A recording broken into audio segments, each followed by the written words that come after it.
Hi babies, welcome back to your home parce que vous êtes ici chez vous. J'espère que vous allez bien mes amours, moi ça va super. On se retrouve aujourd'hui pour une nouvelle vidéo. Avant de commencer, n'oubliez pas de vous abonner, liker, partager et de commenter. Et j'ai aussi une petite information à vous donner. Bon, c'est vrai que ce mois de novembre, il n'y a pas eu énormément de vidéos parce qu'il y avait eu le mois de KEVS au mois d'octobre. Le mois de novembre, je me suis dit vraiment chill. Mais à partir du mois de décembre, sur ma chaîne et sur notre chaîne en commun avec mon chéri que je vais vous mettre juste là, on va faire un marathon de vidéos en mode calendrier de l'Avent. Donc vous allez avoir des vidéos tous les jours sur notre chaîne en commun du 1er décembre au 25 décembre, mais également des vidéos tous les jours sur ma chaîne à moi du 1er au 25 décembre. Voilà, c'est un peu votre cadeau de Noël. Mais c'est pas le seul cadeau, ça je vous en dis pas plus, vous allez découvrir ça le 1er décembre. J'ai dit novembre ou décembre? Décembre j'ai dit, hein. Vous allez découvrir le deuxième cadeau du coup le 1er décembre et croyez-moi, vous n'allez absolument pas être déçus. J'ai envie de vous le dire, mais d'un côté je vous dis pas. Je vous dis pas parce que c'est la surprise. Voilà, c'est la surprise, donc je vous dis rien du tout. Restez juste à l'affût sur ma chaîne YouTube à moi et sur la chaîne YouTube de mon chéri et moi, notre chaîne en commun, que je vais vous mettre encore une fois juste là-bas, c'est Titi et Kedi. Bref, je pense que je vous ai tout dit. N'oubliez pas d'aller sur mes différentes plateformes, donc mes différents réseaux sociaux, de me suivre là-bas également, en plus de YouTube, parce que c'est très important.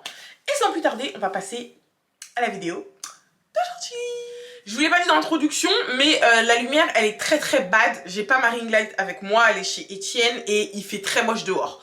Donc si la lumière, elle est chelou, excusez-moi. Donc la vidéo d'aujourd'hui, c'est une KVDC. Les KVDC, vous connaissez déjà, Kidline vous donne des conseils. Sauf que là, en fait, j'ai mis story time parce qu'il y a une story time dans la KVDC que je vais vous lire tout de suite. Donc ce sera la première question. Je suis étudiante en commerce et j'habite toute seule, donc dans la ville, là où je fais mes études. Et mes parents habitent à environ 3 heures de chez moi.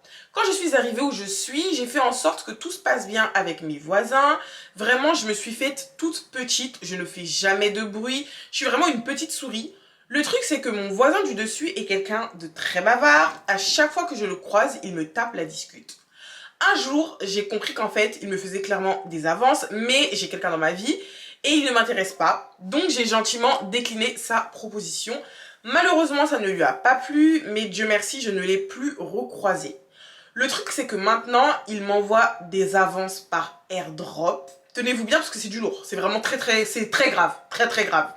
Il m'envoie des photos et des vidéos de lui à caractère sexuel. Avec airdrop, tu n'es pas obligé d'accepter. Mais moi, je le fais quand même parce que je pense à porter plainte. Par contre, je ne sais pas si ça va être accepté au niveau de la police. Je m'inquiète de plus en plus parce qu'au bout d'un moment, il a commencé à m'envoyer des photos d'enfants nus. Des trucs à caractère pédopornographique. Et vraiment, je ne sais pas quoi faire pour qu'il arrête. Alors, je trouve que c'est une dinguerie déjà. Je trouve ça fou. Tu fais des avances à une femme. Tu peux draguer, on vous interdit pas de draguer les gars, vous avez le droit de draguer. Mais à partir du moment où la nana elle te dit non je suis pas intéressée, lâche l'affaire. Pourquoi lui envoyer des trucs par airdrop? Airdrop, je sais que t'es obligé d'accepter pour pouvoir avoir la photo ou la vidéo dans ta galerie. Si t'acceptes pas, ça décline la proposition. Ceux qui savent pas ce que c'est que airdrop et qui ont des Samsung, c'est comme si j'ai un iPhone, t'as un iPhone, et je vais t'envoyer une vidéo sans avoir à te l'envoyer par message, et ça conserve la qualité. Ça veut dire que je t'envoie la vidéo, et elle apparaît directement dans ta galerie. Mais tu dois accepter avant, et tu dois activer le truc airdrop. Le truc, c'est que là, si vous avez bien compris, si vous avez bien suivi ce qu'elle a dit, elle essaie de garder les photos et vidéos que le mec lui envoie pour pouvoir aller porter plainte par la suite, mais elle sait pas si ça va être accepté au niveau de la police. Ça, je sais pas du tout. Vraiment, je sais pas du tout. Dites-moi si vous en savez plus par rapport à ça. Mais en fait, ce que je trouve le plus grave, c'est le fait d'envoyer des photos et des vidéos d'enfants nus. Genre, ça veut dire que tu vis dans le même bâtiment qu'un pédophile. Genre, je sais pas si vous vous rendez compte, mais c'est une dinguerie. Genre, la nana, elle est là, elle est même pas safe. Parce que quelqu'un qui est capable de faire ce genre de choses à un enfant, il peut le faire à un adulte. Je suis désolée. Et puis, tu vas pas me dire qu'il a des photos et vidéos de ce type-là, d'un enfant dans son téléphone, mais que c'est quelqu'un de normal dans sa tête. Il est clairement pas normal et il a un gros grain pour moi. Tu dis que t'as quelqu'un dans ta vie, je pense que tu devrais passer de plus en plus de temps avec ton copain chez toi. Parce que ce voisin-là, tu n'es pas à l'abri qu'un jour, il te fasse une dinguerie. Genre, vraiment, pour moi, tu devrais vraiment faire attention à lui. Tu devrais faire attention parce que tu sais pas, un jour, il va toquer chez toi. Je te le souhaite absolument pas, ma belle. Hein. Mais vraiment, moi, je suis quelqu'un, j'aime me mettre tous les scénarios dans ma tête pour pouvoir trouver des solutions. Vous voyez, je sais pas si je suis la seule à faire ça, mais je vais penser à tout. Comme ça, je me dis, vas-y, j'ai déjà pensé à ça, j'ai déjà ma solution. Tu vois, le mec, il est capable de venir chez toi, sonner et te pousser rentrer chez toi et te faire n'importe quoi. Tu vois, donc tu devrais vraiment faire attention à lui. Maintenant, concernant la police, en vrai de vrai, va directement là-bas. Tu vas directement là-bas, tu leur expliques la situation, tu leur montres les images que ton voisin t'envoie. Et en plus, on peut savoir que c'est ton voisin qui te les envoie parce que quand tu reçois quelque chose par airdrop, il y a écrit le nom de la personne. En gros, telle personne veut vous envoyer telle image. Donc tu peux prouver que c'est lui effectivement qui te les envoie. Et tu verras ce que la police ils vont dire. Est-ce qu'ils vont retenir ce genre d'image? Est-ce qu'ils vont accepter ta plainte? Parce qu'en vrai de vrai, on est dans un monde où tu peux porter plainte pour un truc super grave, mais ils vont même pas accepter ta plainte. Enfin bref, essaie d'aller voir avec eux et essaie de garder toutes les preuves. Et surtout, évite-le au maximum ce voisin. Genre vraiment, évite-le au maximum. Surtout, t'habites même pas dans la même ville que tes parents. Ça veut dire si t'arrive quelque chose, tes parents ils vont même pas savoir. D'accord? Ton copain va savoir s'il habite dans la même ville que toi, parce qu'en vrai de vrai, tu l'as pas précisé. Peut-être que ton copain il habite même pas dans la même ville que toi. Mais fais très attention à toi et je t'envoie beaucoup de force. Voilà, bisous. On passe à la deuxième question. Et franchement, la deuxième question m'a tellement énervée. Genre, elle m'a tellement énervée. Dites-moi, d'ailleurs, dites-moi dans les commentaires ce que vous pensez de chaque question. Donnez vos avis dans les commentaires. Voilà. Je passe énormément de temps chez ma grande sœur et son mari. Et il la traite très bien. Elle a 2 enfants avec lui et du coup, je m'occupe de mes neveux assez souvent. Ou aussi souvent que possible. J'aime beaucoup passer du temps chez eux parce que je me sens chez moi. Le truc, c'est que j'ai l'impression de tomber amoureuse de mon beau-frère. Je sais que c'est pas bien, mais je n'y peux rien, c'est plus fort que moi. Je pense que je n'ai pas d'autre mot à dire à part sorcière. Tu es une sorcière. Oui, tu es une sorcière. Parce que je ne comprends pas à quel moment ta grande sœur déjà, elle te laisse venir. Parce que vous savez, il y a des frères et sœurs, tu vas pas chez eux comme ça. Hein. Tu vas pas chez eux comme ça. Tu demandes avant de venir. Il y a des familles où tu demandes avant de passer. Il y en a d'autres où tu passes quand tu veux. Tu passes énormément de temps chez ta grande sœur. Déjà, ok. T'as pas précisé ton âge parce que sinon j'allais t'attaquer en fait. Va chercher ton gars en fait. Pourquoi tu veux chercher le gars de... Bref, slow down. Kéline, slow down, step by step. Tu passes beaucoup de temps chez elle. Il n'y a pas de souci. Selon elle. Pour elle, il n'y a pas de souci. Donc tranquille. T'as tes neveux, tes 2 neveux dont tu t'occupes et tout. Sûrement pour soulager ta sœur parce que peut-être qu'elle travaille beaucoup, parce que peut-être qu'elle n'a pas le temps. Enfin bref, c'est bien. Ça part d'une bonne intention. Mais tu vois que le gars traite bien ta sœur. Au lieu d'être contente pour ta sœur, tu te dis, je vais avoir des sentiments pour mon beau-frère. Mais est-ce qu'on est comme ça dans la vie? En fait, je trouve ça tellement mauvais, ma belle. Tu es une sorcière. Je sais que parfois les sentiments ça se contrôle pas et que vas-y tu peux voir une personne flasher, mais choisis au moins sur qui tu flashes. Tu n'es pas même les radars ils choisissent sur qui ils flashent. Ma belle, s'il te plaît, ressaisis-toi. Essaie de ne plus passer de temps chez elle. Genre clairement trouve une disquette, va plus là-bas. Parce que toi, de la façon dont tu as écrit ça en toute confiance et toute sérénité, tu es capable d'aller là-bas et puis draguer ouvertement ton beau-frère. Je te vois venir. Attendez, il y a encore les numéros de pub là qui m'appellent. Allô? Bonjour, ceci est un message concernant votre... Les pubs, ils me saoulent. Ils me saoulent. Bref, comment t'as écrit ton histoire là? Ça se voit que toi, t'es capable d'aller faire du rentre-dedans à ton beau-frère. Donc, s'il te plaît, ne mets plus les pieds là-bas. Voilà. Je te jure, si j'avais les contacts de ta soeur, je lui aurais envoyé. Voilà, même si c'est en anonyme, putain. Vous voyez, c'est ça le truc aussi. Vous m'envoyez ça en anonyme. Les filles comme ça, là, les dangereuses, envoyez-moi ça en vrai. Comme ça, je vais aller dans vos contacts, je vais fouiller, je vais envoyer à votre soeur parce que c'est trop grave de faire... C'est trop grave. Bref, c'est trop grave. Je change de question. Dites-moi ce que vous en pensez dans les commentaires. Je passe à la prochaine question. Alors, je suis enceinte de 3 mois et j'habite chez mes parents. J'ai 17 ans et ils sont à fond dans la religion. Pour eux, c'est inconcevable que je tombe enceinte sans mariage. Mais je ne sais pas comment leur dire. Vous savez que ça vraiment, même si moi, je sais pas pour t'insulter ma chérie, hein, mais moi j'ai toujours été une fille qui ferme les jambes. Voilà, en fait, bref. Mais ma phobie ultime, ça a été de tomber en cloque pendant que j'habite chez mes parents. Genre vraiment ça c'est ma phobie ultime. Je comprends ma belle, ce que tu dois ressentir actuellement, tu dois vraiment avoir peur. Le truc c'est que là t'es enceinte de 3 mois. Je sais pas quelle est ta morphologie. Mais en vrai de vrai, à partir de 4 mois, ça commence à s'arrondir. Même 3 mois, ça dépend encore une fois des morphologies, mais il y a des nanas, même 2 mois, c'est devant toi. Donc j'espère pour toi que ça se voit pas trop, mais là tu n'as pas d'autre solution. Parce que si tu le gardes, c'est que tu n'as pas envie d'enlever cette grossesse. Donc tu veux mener cette grossesse à terme, si Dieu te le permet. Faut leur dire. Au bout d'un moment, va falloir leur dire, les gars, j'ai l'impression qu'il n'y a pas de lumière, ça me stresse. Il n'y a vraiment pas de lumière. Bref, je me rapproche un peu quand même. Faut leur dire, ma chérie. Vraiment, faut leur dire parce que là, t'as pas le choix. En fait, t'as pas le choix. T'es enceinte. Il peut t'arriver quelque chose. Je ne te le souhaite absolument pas, sans effet, vraiment.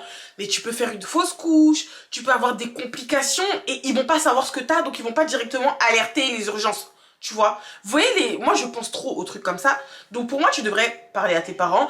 Si tu penses que leur parler directement, genre de toi à eux, ça va être chelou, essaie de voir avec, je sais pas moi, une cousine, une grande cousine ou une tante à toi avec qui tu t'entends bien, qui peut essayer de trouver les formes pour pas que tes parents s'énervent. Bon, ils sont à fond dans la religion, tu m'as dit, ils vont forcément s'énerver. Voilà, dis-toi, mets-toi dans ta tête qu'ils vont s'énerver. Mais quand ils vont voir la tête de leur petit enfant, ça va passer. Genre moi je parle de ce principe-là. Les darons ils aiment trop faire en mode ouais, moi je vais jamais élever un enfant pendant que tu es sous mon toit. Quand l'enfant va arriver, c'est eux qui vont do, l'enfant, do. Ma belle, ils font toujours ça, mais au final, t'inquiète pas que ça va bien se passer. Tout ne reste pas indéfiniment mauvais. Tu vois, genre vraiment, au bout d'un moment, les choses vont entrer dans l'ordre. Surtout si tu veux garder cette grossesse, t'es obligé de leur en parler parce que tu vas pas venir devant eux avec un big ventre de 9 mois et ils vont te demander comment ça se passe. Ils peuvent même t'en vouloir parce que tu leur en as pas parlé avant. Donc, mon conseil à moi, c'est que tu devrais leur en parler dès maintenant. Essaie de trouver les formes, essaie de trouver quelqu'un qui peut venir parler à ta place. Comme ça, ça va passer un peu plus crème. Mais la prévention pour mes go là, s'il vous plaît. Si vous voulez pas de gosse, déjà protégez-vous en fait. Parce qu'en plus, se protéger, ça protège des maladies sexuellement transmissibles. Mais surtout, essayez de prendre un moyen de contraception. Si vous savez que vous aimez bouillave et que personne ne peut vous empêcher, en vrai de vrai, quand vous êtes dans le noir là-bas avec le gars, il y a personne qui vous voit, à part Dieu, bien évidemment. Mais voilà, personne va t'empêcher de bouillave. Si tu veux bouillave, tu vas le faire. Même s'ils te disent non, tu fais pas ça, hein. Si tu veux faire, tu vas faire. Mais c'est mieux de faire ça en étant sérieux. Tu vois, genre protégez-vous, mettez des moyens de contraception. Et voilà, ça vous évite ce genre de choses.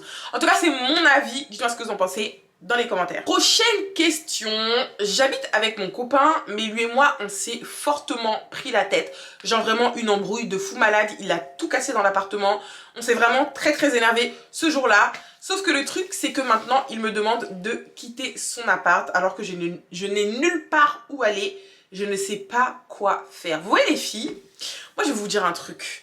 Mon chéri, Étienne, c'est quelqu'un qui souhaite habiter avec moi. Et moi aussi je souhaite emménager avec lui. Voilà, c'est mon chéri et tout. Mais je n'ai pas envie d'emménager avec lui sans engagement. Ça veut dire que minimum la bague. Tu vois, pour que lui et moi on emménage ensemble. Mais surtout, si lui et moi on emménage ensemble, sur le contrat de bail, il n'y aura pas écrit que son nom. Il y aura également le mien. D'accord ? Et ça, c'est vraiment la règle numéro uno, en fait. Tu peux pas aller habiter avec un homme si ton nom n'est pas sur le contrat de bail de l'appartement ou de la maison. C'est pas possible. Parce qu'à tout moment, il appelle les keufs. Il dit, ouais, c'est pas chez elle, foutez-la dehors. Et on te fout dehors, en fait. On te met dehors. Parce que, aux yeux de la loi, aux yeux du bailleur, aux yeux de tout ce que tu veux, c'est son appartement à lui, c'est pas le tien. Donc, conseil que je peux vous donner, si vous voulez habiter avec vos chéris, faites en sorte que votre nom soit sur le contrat. Sinon, vous êtes dans la merde. Genre vraiment là, va y avoir une embrouille, il va te foutre dehors et c'est exactement ce qu'il est en train de faire avec toi. Et d'ailleurs, je trouve ça très mauvais. Genre, tu peux être énervé, mais va pas mettre la nana dehors alors que tu sais qu'elle a nulle part où aller en fait. Bref, ma belle, tu sors avec un trou du cul. Voilà, parce qu'un homme qui t'aime réellement, il t'aurait pas mis dehors. Surtout, c'est lui qui a tout cassé dans la maison. J'espère que toi, t'as rien cassé. Par contre, essaie de faire profil bas. Ou soit, barre-toi. Genre, si tu peux aller chez tes parents, vas-y. Si tu peux aller chez des amis, vas-y. Et essaie de te refaire rapidement. J'espère que tu bosses. Comme ça, tu peux te trouver un appartement à toi. Mais je te conseille... Déjà, il a l'air violent, donc je te conseille pas de rester là-bas. Ou si tu veux vraiment rester et que t'as nulle part où aller, essaie de faire profil bas. Genre, joue la carte de la nana qui passe pour une fille qui est bête alors qu'elle est intelligente. Il va penser que t'es bête en mode ouais vas-y elle est là, elle reste quand même alors que je l'ai mise dehors. Alors que toi t'es en train de ficeler ton plan pour pouvoir partir de là. Donc tu vois ce que je veux dire ou pas? Soit tu te la joues comme ça, soit tu pars directement chez un de tes proches, chez tes parents, le temps que tu puisses trouver un endroit où te loger. Mais en tout cas, retenez bien ce que je vous ai dit au début, ayez toujours en tête que s'il n'y a pas votre nom, il peut vous mettre dehors à n'importe quel moment. Donc soit vous attendez de sécuriser le bail, voilà, il y a votre nom, soit directement vous êtes engagé et vous habitez ensemble. En tout cas, c'est mon avis Dites-moi ce que vous en pensez encore une fois dans les commentaires et on passe à la dernière question. Alors la dernière question, ma mère a hébergé une cousine à moi chez elle. Elle fait vraiment de la merde dans la maison. Elle invite des gars quand ma mère n'est pas là. Oh là là, c'est quoi ce genre de meuf là? Oh, elle invite des gars quand ma mère n'est pas là. Et jusqu'à un jour, j'étais en sa présence et elle faisait grave des bruits pendant ses ébats.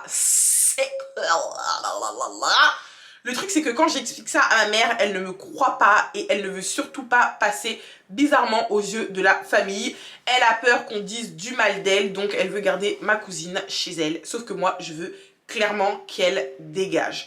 Vous voyez le problème avec certains parents, c'est qu'ils ne pensent pas à eux, ils vont toujours penser à « Oui, mais qu'est-ce que les gens vont dire? Mais qu'est-ce que les gens... » On s'en fout de ce que les gens vont dire, on s'en fout. Moi, personnellement, je m'en fous du regard des gens.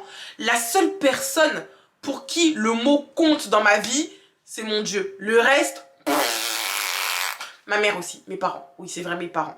Mais le reste, qu'est-ce que j'en ai rien à faire? Oh là là, putain.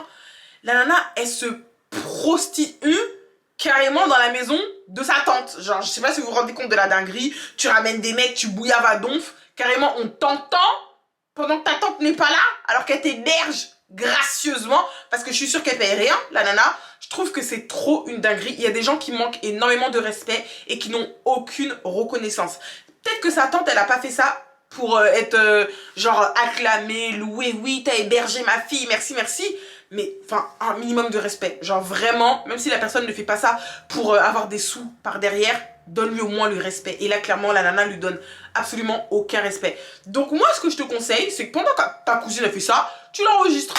Ah, moi, j'aurais eu aucun scrupule. Je suis désolée, mais je vais t'enregistrer. Comme ça, ma mère, elle va voir à quel point tu nous manques à tous de respect ici. Et elle va te virer. Parce que c'est pas possible d'avoir quelqu'un comme ça sous ton propre toit. Quand la nana va tomber enceinte, ses parents, ils vont mettre ça contre toi. Oui, ma fille, elle était chez toi. Tu l'as laissé fréquenter des garçons. Maintenant, elle est tombée enceinte. Tout va retomber sur ta gueule. D'accord? Je parle pour la maman. Maman, je suis désolée, mais c'est pas bien. Voilà, c'est pas bien. Cette fille-là, tu dois la mettre out de ta maison.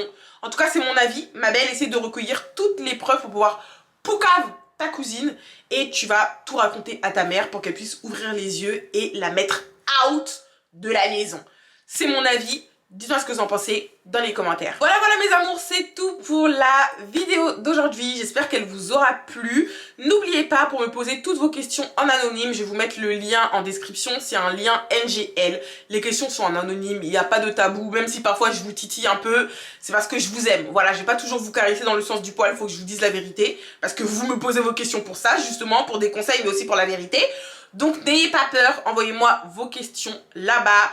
Et n'oubliez pas de vous abonner, liker, partager, de commenter. N'oubliez pas de vous abonner à notre chaîne en commun avec mon chéri. Il y a pas mal de vidéos qui arrivent. Je vous fais de gros bisous et je vous dis à dimanche pour une KEVS. Gros bisous.